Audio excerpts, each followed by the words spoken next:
Please don't do this to me. I whispered, my voice trembling as tears blurred my vision. My cheek stung where his hand had struck, and I could still hear the echo of that slap bouncing around the grand ballroom. The crystal chandeliers above seemed to mock me with their brilliant light, casting shadows that danced across the marble floor like demons celebrating my downfall. But the laughter that followed cut deeper than the pain. Colleagues I had worked beside for years chuckled under their breath. Some outright sneered. A woman near the front shook her head and muttered, "Pathetic." I recognized her. Margaret from accounting. The same woman who had borrowed my presentation slides just last month and praised my brilliant insights. Now she looked at me like I was something she'd scrape off her designer shoe. I wiped at my tears with shaking hands, smearing my makeup further, trying desperately to hold on to what little dignity I had left. The microphone had rolled from my fingers when Richard hit me, and now it lay at my feet like proof of my defeat. The feedback from the sound system screeched through the ballroom, a harsh reminder that everyone was watching, everyone was listening. Richard Whitfield, silver-haired and arrogant, towered over me. His perfectly tailored tuxedo didn't have a single wrinkle, while my evening dress, the one I'd saved 3 months to buy, was now stained with tears and humiliation. His voice thundered across the hall. "This is who they thought deserved a promotion? Look at her, broken, crying, pitiful. You think this company belongs to people like her?" The words hit like physical blows, each one designed to strip away another layer of my dignity. Gasps and whispers spread through the crowd like wildfire, but no one stood up for me. Not one. Not even Sarah from HR, who had lunch with me every Tuesday and knew about my mother's medical bills. Not even Tom from marketing, who still owed me $50 and had promised to always have my back. My chest ached, not just from the slap, but from the weight of betrayal. These weren't strangers, they were people who knew my story, who had shared coffee breaks and late-night deadline panic with me. I wanted to scream, to fight back, to run. But all I could do was stand there, tears streaming, humiliation sinking into my bones. The ballroom felt like a coliseum, and I was the gladiator everyone had come to watch die. And yet, as I raised my head, blood on my lip, mascara streaked down my face, I made myself a promise. This night wouldn't destroy me. It would destroy him. Before we dive deeper, let us know in the comments where you're watching from. We'd love to hear from you. And don't forget to hit that subscribe button so you never miss any of our upcoming videos. Engagement hook. If you saw this happen in real life, would you step in or stay silent like everyone else in that room? My hands were shaking, my cheeks still burning, and all I could think was, why me? Why was I the one standing there, humiliated in front of everyone I had worked so hard to impress? I thought about the 60-hour weeks, the missed family dinners, the vacations I never took because the company needed me. I remembered my father's words from years ago. "Angela, work hard and the world will reward you." If only he could see me now. I wanted the ground to open and swallow me, because the laughter around me felt louder than my own heartbeat. But then something strange happened. Through my tears, I caught sight of Mrs. Henderson in the back corner. She was the night janitor, working quietly in the shadows as she always did during these fancy events. She wasn't laughing. Instead, she was looking at me with something I hadn't seen all night: compassion. Her weathered hands gripped her cleaning cart tighter, and I could see anger in her eyes. Not anger at me, but anger for me. Richard's eyes burned into mine, his smirk widening as if my pain was his entertainment. "Stand up straight, Angela," he barked. "Or can't you even do that without crying?" The cruelty in his voice made several people in the crowd shift uncomfortably. Even his most loyal supporters seemed surprised by the viciousness of his attack. "I earned this," I managed, my voice shaking but still audible. "I worked harder than anyone." "Worked?" He cut me off with a laugh sharp enough to slice through my chest. "You think hard work gets you here?" "No. Power, legacy, connections. People like you will never understand that." His words stung because there was truth in them, a truth I'd been naive enough to ignore. I had believed in merit, in fairness, in the American dream that hard work would be rewarded. But standing there, dress torn and dignity shredded, I realized I'd been playing by rules that didn't apply to people like me. I looked around the ballroom, desperate for an ally. The room was a sea of designer gowns and expensive suits, representing millions in combined wealth and influence. Instead of support, I caught fragments of whispers. She should have known her place. Poor girl, but why challenge him? She embarrassed herself the moment she opened her mouth. I heard she grew up in a trailer park. What did she expect? That last comment hit like a punch to the gut. Yes, I had grown up poor, but I'd graduated summa cum laude, earned my MBA on scholarship, and clawed my way up every rung of the corporate ladder. My heart sank. Even the ones who pitied me wouldn't speak aloud. Their silence was worse than his words because it revealed the truth. In their world, I was disposable. Richard stepped closer, his breath hot against my ear. "You're only here because I allowed it," he whispered, but loud enough for the front rows to hear. "You should have smiled, said thank you, and disappeared into the background. Instead, you wanted to shine." I could smell his expensive cologne mixed with whiskey, and I realized he'd been drinking more than usual tonight. This wasn't just business for him. This was personal entertainment. I snapped, my tears drying into anger. And why shouldn't I shine? I hit every target, doubled your profits, and earned respect the right way. You're just afraid the room is starting to see me. The crowd gasped at my boldness.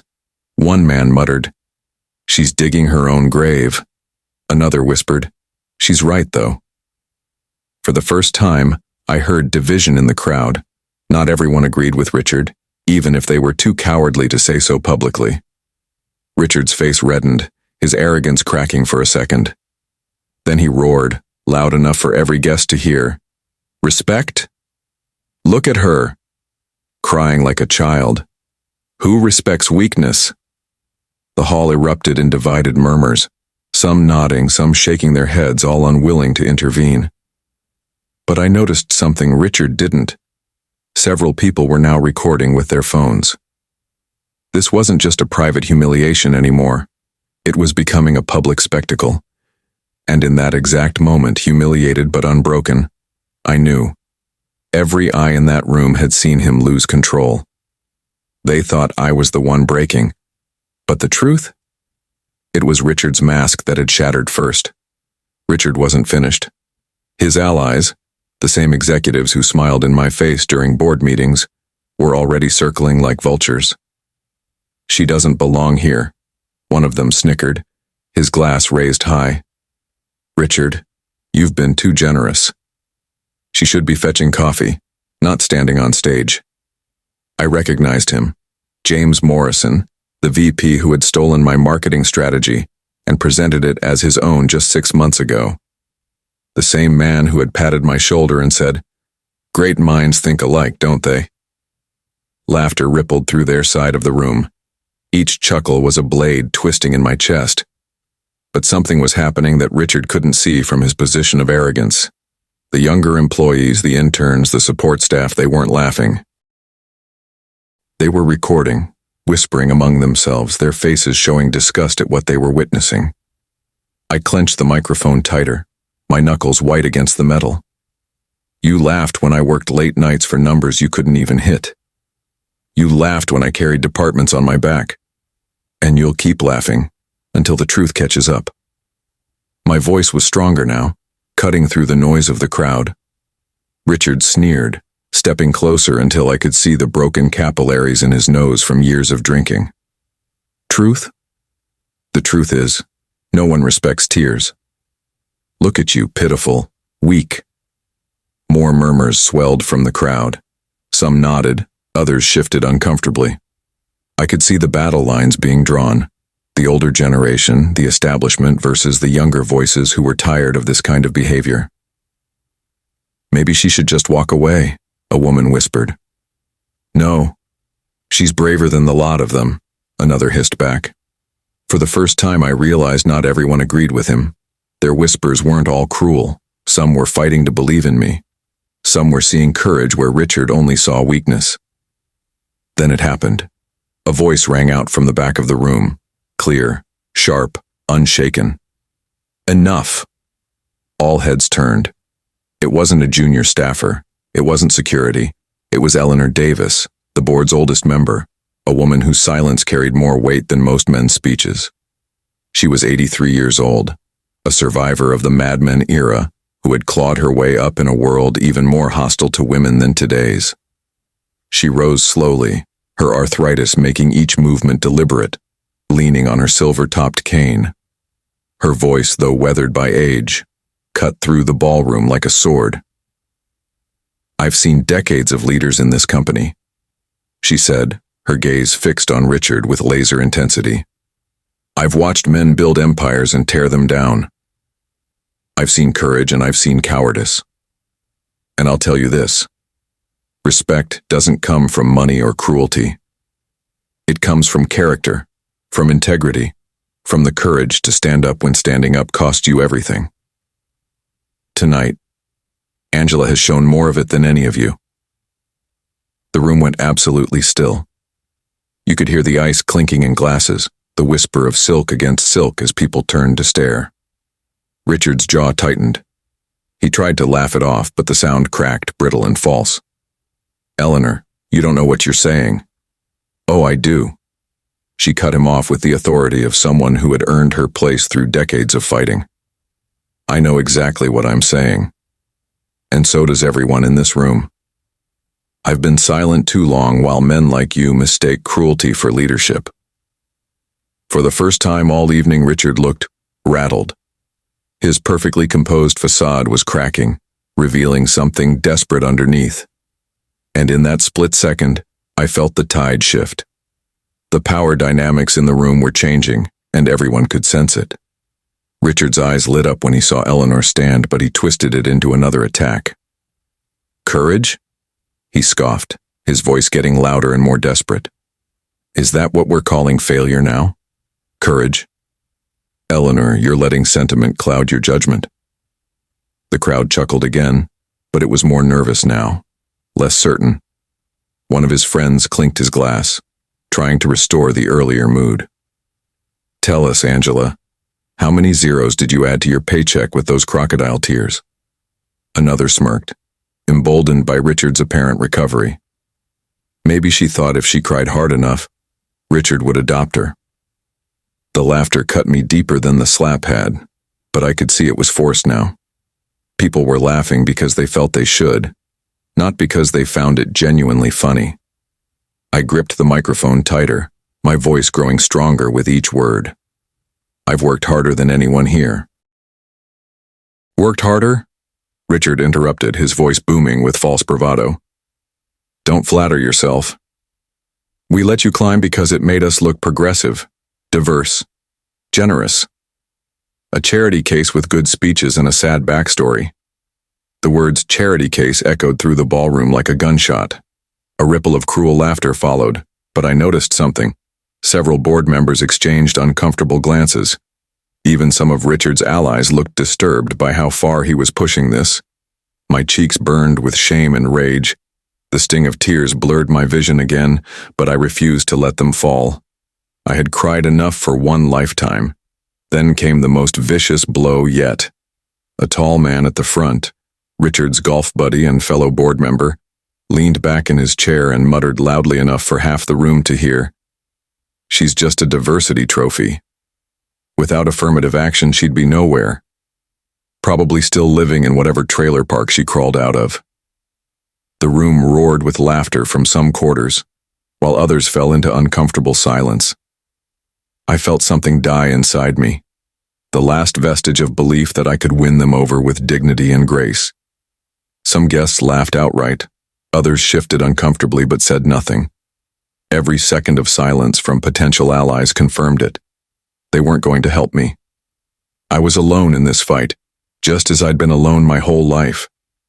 I swallowed hard, my voice trembling but defiant. "If you think humiliating me makes you stronger, then you've already lost." If you think my tears make me weak, you don't understand what strength really is. I've survived poverty, discrimination, and men like you my entire life. This is just another Tuesday for me. Richard stepped closer, lowering his voice so only the front rows could hear, but loud enough for the whispers to spread like wildfire. You don't belong in this world, Angela. You're a tourist in our country club. You're a guest at our table. And like every uninvited guest, you'll leave when the hosts are done with you. The cruelty of his words crushed the last bit of warmth in the room. Even some of his supporters looked shocked at the venom in his voice. My chest ached, not from weakness, but from a fury so pure it could have lit the chandeliers. My silence wasn't surrender. It was a storm gathering strength, waiting for the perfect moment to unleash devastation. I tried to steady my breath, gripping the microphone as though it could anchor me to solid ground. My cheek still stung from his hand, but the laughter stung worse. I told myself I wouldn't cry anymore. Not here. Not in front of these people who fed on suffering like vampires. But then Richard smirked with the satisfaction of a predator who had cornered his prey, and I knew he wasn't done. The worst was yet to come. "Someone get her a tissue," he sneered, his voice dripping with mock concern. "Or better yet, a new job application. Maybe the coat check. Surely that's more fitting for someone of her background." A glass of champagne appeared in front of me, handed by one of his allies, a man I'd helped close $1 million deal just last quarter. "Here," he said mockingly, his eyes glittering with malicious glee. "Toast to your success. You've done such a brave job embarrassing yourself tonight." He tilted the glass forward just enough that golden liquid spilled down the front of my dress. The champagne was ice cold against my skin, soaking through the expensive fabric I'd bought specifically for this night. Gasps scattered through the room, but not a single person stepped forward to defend me. Not one hand reached out to help. Not one voice rose in protest. I flinched, cold champagne clinging to my skin like liquid shame. My dress, the one I'd saved 3 months to buy, the one that had made me feel confident and beautiful just hours ago, now clung to me, heavy and sticky. My face burned with humiliation so intense it felt like fever. "Look at her," another voice called out, cruel and sharp as broken glass. "Cinderella at midnight, except nobody wants her shoe. More like the scullery maid pretending to be a princess." Laughter erupted again, louder and more vicious than before. They were feeding off my pain now, energized by my helplessness. Even the orchestra had stopped playing, their instruments lowering as they watched the spectacle unfold. My hands trembled, champagne dripping from my fingertips, but I didn't let go of the microphone. I couldn't. If I let go now, if I walked away, they would have won completely. Richard leaned in close enough that I could see the satisfaction gleaming in his cold blue eyes. His breath was hot against my ear, his words meant to cut me where it hurt most. "Remember this night, Angela," he whispered, but loud enough for the front rows to hear every syllable. "Remember how small you looked when you tried to rise above your station. Remember that there are consequences for forgetting your place." For a moment, the room blurred. Lights, faces, laughter all swirling into a haze of cruelty and betrayal. The chandelier seemed to spin above me like a carousel of diamonds, mocking my fall from grace. But inside, something snapped. It wasn't defeat. It wasn't despair. It was fire. Pure, white-hot fire that burned away the last of my illusions about fairness and justice. I lifted my chin, champagne still dripping down my arm, and forced my voice to be steady as steel. "One day soon," I whispered into the microphone, each word carrying the weight of a sacred vow. "You'll regret every word you've said tonight. Every laugh will turn to ash in your mouth. Every cruel smile will become a grimace of regret." And though they laughed even louder at what they saw as empty threats from a broken woman, that promise was the first stone in the avalanche that would bury them all. I left that ballroom soaked, humiliated, and broken in everyone's eyes. But I wasn't broken inside. Not yet. Not ever. That night, as I sat alone in my small apartment, still wearing the champagne-stained dress, my phone buzzed. A text from Daniel, the CFO, a man I'd barely spoken to beyond professional pleasantries. Angela, I saw everything tonight. What Richard did was inexcusable. If you're ready to fight back, I'll stand with you. He's not as untouchable as he thinks. I stared at the message for a long time, my hands still shaking from the evening's trauma. Then I typed back, "What do you mean?" His response came quickly. "Meet me tomorrow. Early. I have something to show you." The next morning, I walked into the office like nothing had happened. I held my head high despite knowing that everyone had seen the viral video by now. The footage of Richard slapping me had spread across social media like wildfire. Whispers followed me down the hallway like a toxic cloud. "That's her. Did you see the video? I heard it has 3 million views already. She should just quit." The humiliation replayed in every smirk, every side glance, every whispered conversation that stopped when I passed. But there was something else in those stares, something I hadn't expected. Some people looked at me with sympathy, even admiration. A few nodded respectfully. One young intern mouthed, "I'm sorry," as I passed her desk. Richard spotted me in the lobby, surrounded by his usual entourage of yes-men and bootlickers. He raised his voice loud enough for the entire atrium to hear, his confidence apparently restored after a night's sleep. "Angela back again?" he called out with theatrical surprise. "I thought you'd resign out of shame. Or are you here to beg for your job back?" His followers chuckled obediently, but I noticed their laughter seemed forced. I clenched my jaw, drawing strength from the promise I'd made to myself in that champagne-stained dress. "I don't beg," I said, my voice carrying clearly across the marble-floored lobby. "And I don't run from bullies." His smirk widened, but there was something desperate about it now. "We'll see how long that pride lasts when the board reviews your performance." That's when Daniel appeared beside me, a thick manila folder in his hand. His presence immediately shifted the dynamic. As CFO, he commanded respect even from Richard. "Richard," he said coolly, "you might want to reconsider that tone." Richard's eyes narrowed, but he maintained his arrogant facade. "And why's that, Daniel? Going to scold me for disciplining an insubordinate employee?" Daniel didn't flinch. He opened the file with deliberate slowness, as if he were performing surgery rather than revealing documents. He slid a single sheet of paper across the polished reception desk. "Because I know what you've been hiding," he said quietly. "And after last night's display, I think the board should know too." Richard's smile faltered for just a moment, a crack in his armor that only lasted a second before returning sharper than before. "Oh, Daniel," he said with forced joviality, "I always knew you were soft-hearted. Don't waste your loyalty on her. She'll never belong in our world." But Daniel turned to me instead, ignoring Richard's attempts at deflection. "Angela," he said, his voice carrying the weight of years of suppressed truth, "tell them what you found. Tell them what he's been doing." My heart hammered in my chest like a war drum.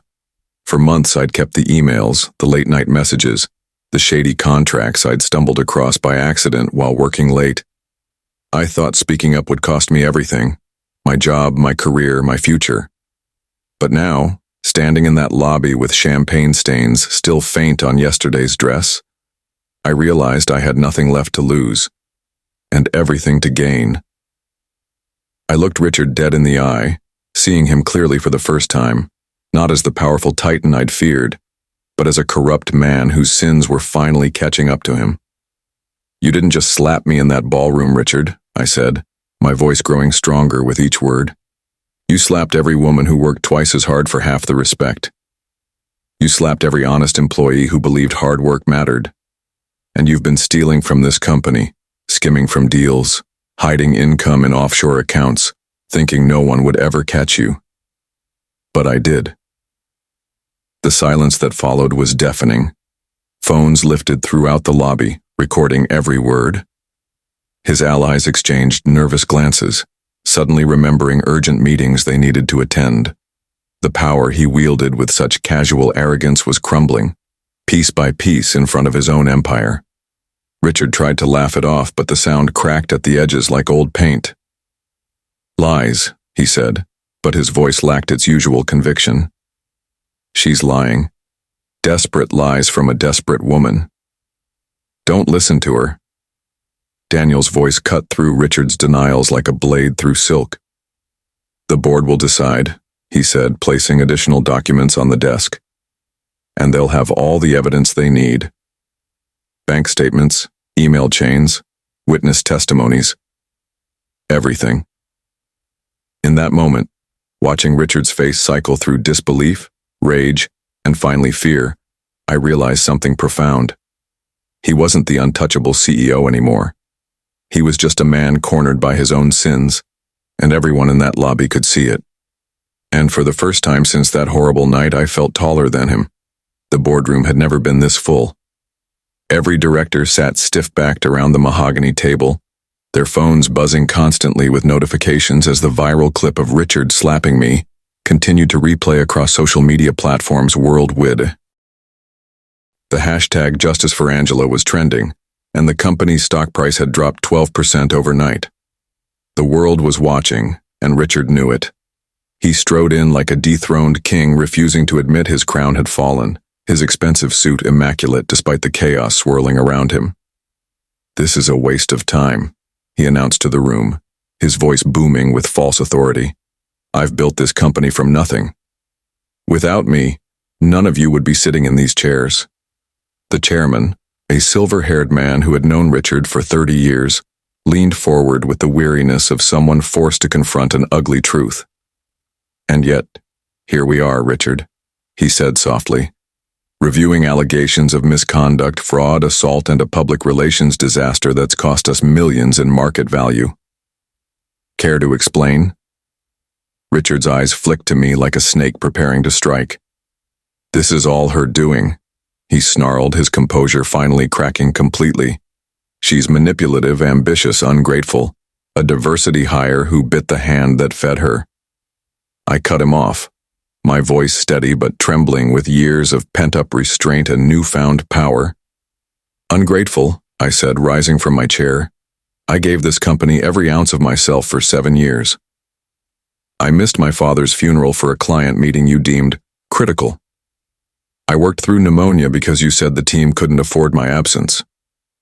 You took credit for my strategies, my late-night innovations, my blood, sweat, and tears. You mocked me in meetings, undermined my authority, and when I finally stood up to you, when I finally found the courage to claim what I had earned, you slapped me in front of 300 people. Do you know what that felt like, Richard? Do you have any idea what it's like to be humiliated by someone you trusted, someone you worked so hard to please?" The room was absolutely silent except for the ticking of an antique clock on the mantel. I didn't expect an answer from Richard, because I already knew he was incapable of empathy. But I needed to say the words, needed to reclaim my narrative from his cruel rewriting. Daniel pushed forward a thick folder that landed on the table with the weight of justice itself. "Financial statements showing systematic embezzlement," he announced. "Off-book accounts in the Cayman Islands. Personal expenses, including a yacht, 3 luxury cars, and a vacation home, paid for with company funds. All authorized by forged signatures and hidden through shell companies. All traced back to Richard Whitfield. It's over." Richard's face drained of color as if someone had opened a valve and let all his arrogance leak out onto the Persian carpet. You traitor," he hissed at Daniel, his voice breaking like a teenager's. But Daniel didn't flinch. He had the calm demeanor of a man who had finally found the courage to do what was right. "No, Richard," he said quietly. "Just tired of watching you destroy good people while enriching yourself. Tired of being complicit in your corruption." The chairman cleared his throat, and the sound carried the finality of a judge's gavel. After reviewing the evidence presented, and considering the public nature of recent events, the board has reached a unanimous decision. Effective immediately, Richard Whitfield is removed as Chief Executive Officer. His shares are frozen pending federal investigation. His benefits are terminated, and security will escort him from the premises. Two men in dark suits moved toward Richard with the quiet efficiency of professionals. Richard stumbled backward, his carefully constructed world crumbling around him like a house of cards in a hurricane. "You can't do this," he screamed, his voice cracking with desperation. "I built this empire. I am this company." The chairman's final words cut through Richard's protests like steel through silk. "Not anymore," he said with quiet dignity. "You were this company, Richard." Past tense. As the security guards moved to flank him, Richard's wild gaze met mine one final time. For once, his eyes weren't filled with arrogance or cruelty. They were filled with something I'd never seen in them before. Genuine, bone-deep fear. The fear of a man who had finally been held accountable for his actions. I stood taller than I ever had before, my spine straight as a sword. I wasn't the broken woman he had humiliated in that ballroom anymore. I wasn't the charity case he had mocked and dismissed. I was the woman who had survived his worst cruelty and emerged stronger. I was the woman who had gathered the evidence that ended his reign of terror. I was the woman who had brought him down. And the truth that Richard would spend the rest of his life learning. The power he thought I could never possess had been mine all along. I just needed to be pushed far enough to claim it. As the boardroom emptied and whispers of change filled the corporate halls, I stood still for a moment, my palms pressed against the polished oak table where so many decisions had been made without me. For months, for years, I had carried their laughter, their sneers, their casual dismissals like invisible chains wrapped around my soul. But today, those chains had finally shattered. I walked out of that room not as the humiliated woman people had seen on stage that terrible night, but as a woman who had survived the fire and emerged as pure steel. A woman who had endured, persisted, and finally been heard. And yet, even in victory, even with justice served and truth revealed, I couldn't shake the question that lingered in my chest like an old wound. Why did it take a slap, a moment of violence broadcast to the world, for them to finally see me? Why did my tears, my dedication, my excellence mean nothing until it cost him everything? Maybe you've been there, silenced, overlooked, underestimated, dismissed until someone else's cruelty forced the world to pay attention to your worth. If you have, then you know this truth as intimately as I do. Justice doesn't erase the pain of being invisible, but it proves we were never as powerless as they made us believe. We were never as small as they needed us to think we were. So I ask you, dear viewers, do you think Richard's downfall was sufficient punishment for what he did? Or should men who abuse their power face even harsher consequences? And more importantly, what would you have done if you had been in that ballroom that night? Would you have been the voice that spoke up, or would you have been part of the silent crowd? If this story moved you, don't forget to like this video, subscribe to our channel, and share it with people who need to hear this message. Your engagement helps us continue telling stories that matter. See you in the next video, where we'll explore what happened next in Angela's journey to rebuilding not just her career, but an entire corporate culture. Because sometimes the end of one story is just the beginning of something far more powerful.